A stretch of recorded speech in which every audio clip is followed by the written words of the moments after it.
Hey guys, ಎಲ್ಲರೂ ಹೇಗಿದ್ದೀರಾ? I hope ಎಲ್ಲರೂ ಚೆನ್ನಾಗಿದ್ದೀರಾ ಅಂತ ಅನ್ಕೋತೀನಿ.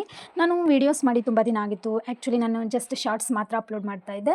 ಸೊ ನಾನು ಇವಾಗ ನೆಕ್ಸ್ಟ್ ಹಿಂದೂಗಳ ಪವಿತ್ರ ಗ್ರಂಥವಾದಂಥ ಭಗವದ್ಗೀತೆ ಬಗ್ಗೆ ಸೀರೀಸ್ ಮಾಡಬೇಕು ಅಂದ್ಕೊಂಡಿದ್ದೀನಿ. ಸೊ ಅದ್ರ ಒಂದಷ್ಟು ಡೀಟೇಲ್ಸ್ನ ನಾನು ಇಲ್ಲಿ ಕೊಡೋದಕ್ಕೆ ಇಷ್ಟಪಡ್ತೀನಿ. ನೆಕ್ಸ್ಟ್ ಒಂದೊಂದೇ ಸೀರೀಸ್ನ ನಾನು ಅಪ್ಲೋಡ್ ಮಾಡ್ತಾ ಹೋಗ್ತೀನಿ. ಓಕೆನಾ?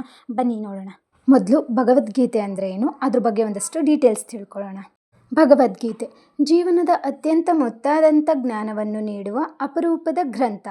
ಇದು ಮಾನವನ ಆತ್ಮಜ್ಞಾನ, ಧರ್ಮ, ಕರ್ತವ್ಯ ಮತ್ತು ಬದುಕಿನ ಯಥಾರ್ಥ ಗುರಿಯನ್ನು ಪರಿಚಯಿಸುತ್ತದೆ. ನಮ್ಮ ಬದುಕಿನಲ್ಲಿ ಎದುರಾಗುವ ಸಂಶಯಗಳು, ಭಯಗಳು, ದುಃಖಗಳು ಮತ್ತು ಧರ್ಮ ಅಧರ್ಮಗಳ ನಡುವಿನ ಗೊಂದಲವನ್ನು ಸರಳ ಹಾಗೂ ದೈವಿಕ ರೀತಿಯಲ್ಲಿ ವಿವರಿಸುವ ಗ್ರಂಥವೇ ಗೀತೆ.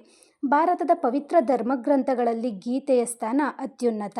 ಇದು ಮಹಾಭಾರತದ ಭಾಗವಾಗಿದ್ದು, ಕುರುಕ್ಷೇತ್ರದ ಯುದ್ಧಭೂಮಿಯಲ್ಲಿ ಅರ್ಜುನನ ಸಂಕಟದ ಕ್ಷಣದಲ್ಲಿ ಶ್ರೀಕೃಷ್ಣ ನೀಡಿದ 18 ಅಧ್ಯಾಯಗಳ 700 ಶ್ಲೋಕಗಳ ದಿವ್ಯೋಪದೇಶಗಳ ಸಂಕಲನವಾಗಿದೆ.